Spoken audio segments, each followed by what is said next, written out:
Hi and welcome to another one of the Tech Geeks videos. This is a quick how-to guide on setting up a basic firewall using zones in a Ubiquiti device. We get asked a lot of the time, how do I create, or how does the ordering work? How do I create a basic firewall rule?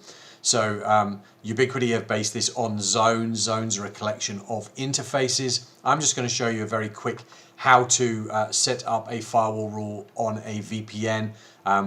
In our scenario, we've got a remote site. It's got all of the traffic coming to our hub site, which we're using, happen to be using a EFG, an Enterprise Fortress Gateway, and essentially because of that VPN, it can see all of my LAN traffic. So what we were just seeing on here, we can see we're pinging 1.20 and 1.1. These are two IPs on the LAN subnet of my EFG that's protected again in this VPN scenario. And I want to block it so that only the remote end can actually only see the 1.1 IP address and not this .20, because this is another server I don't want people to have access to. So this is super simple, but there's a couple of gotchas on it. It's very simple. We can see in our VPN, but you might do this from an internal, being a LAN. You could be doing the same thing if you've got a public-facing internet connection, to be able to set up the firewall rule that way as well. We're just going to create a policy. We're going to call this, so by default, on a VPN scenario, I've got an allow all traffic here. You will find that on your WAN connection, if you're doing that, you've got a block all. So mine's slightly different. So what I want to first do, because these are auto-generated, is I first want to create a block rule to block everything. So I'm just going to block all VPN traffic. So this is my nice way. I just want to be able to do this. It's coming from the zone VPN, and it's destined for my local area network. So anything that's coming to, anything it's going to, add in my policy, double check that I've written it correctly. Yes, I have.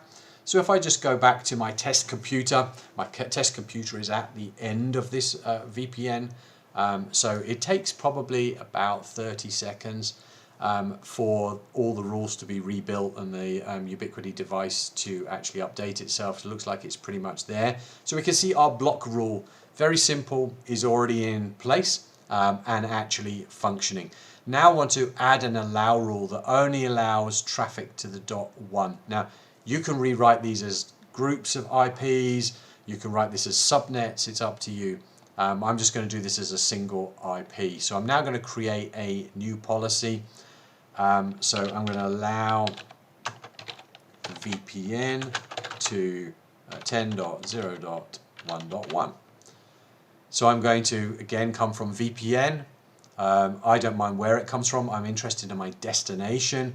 My destination, you can have here a network, and you could choose the LAN interface, those type of things from there. I'm just going to have an IP. You could choose objects, so you can predefine a group of IPs if you want to. I'm just going to choose a specific IP, but it could have been a range. So I'm just going to 10.0.1.1. Add it, always forget to do that bit there. And I'm going to add my policy. So here it looks right because it's running from top to bottom.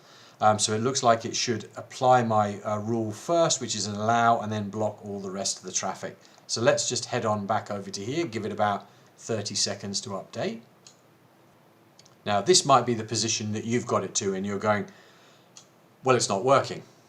And you come back into your rules here and go, okay, I'll note processes from top to bottom. So this should be right. Look, my allow rule's above my block rule, therefore it should work. So why isn't it working over here? This is the little gotcha.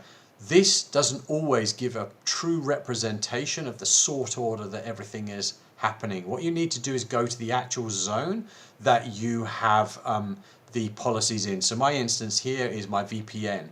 So this now shows me the true order. It says block, allow, allow. This is my automatic rule that was created when I set up the VPN. This was my block rule, the one I created first, and because I was creating it order, it's put this one second. But thankfully, I've got a reorder option here. I can put my allow rule above my block rule, click done, And if we hop on back over to my computer, again, within about 30 seconds, we should now see this take effect. And this was something that really frustrated me the first time that I did this, because that main screen I thought should be showing me everything in the correct order. And I couldn't figure out why my firewall rules weren't working. Then I realized that I had to go to the zone, and then the zone actually showed me that it wasn't in the correct order, and then it started to take effect. So we just give this a couple more seconds, and hopefully if I've put the rule in correctly, we will start to get a ping happening. So it hasn't, and I know exactly why it is, because I created the rule and everybody probably spotted that and didn't notice what I did.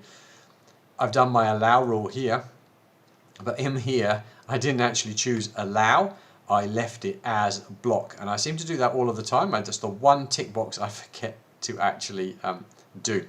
So it would have been the same instance of what was happening there, and you still would have needed to do the order. It just really needed me to actually make the update to be the right way around. So let me let those rules rebuild, and there we go. Now's our ping.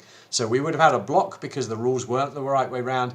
We had a block because I hadn't built the rules right, as well as it not being in the right order.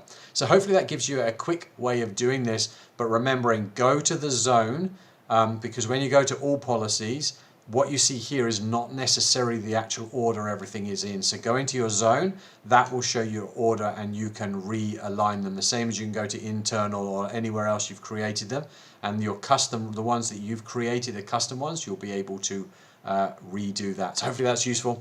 You'll find loads more how-tos over on our YouTube channel. So why don't you subscribe and stay up to date.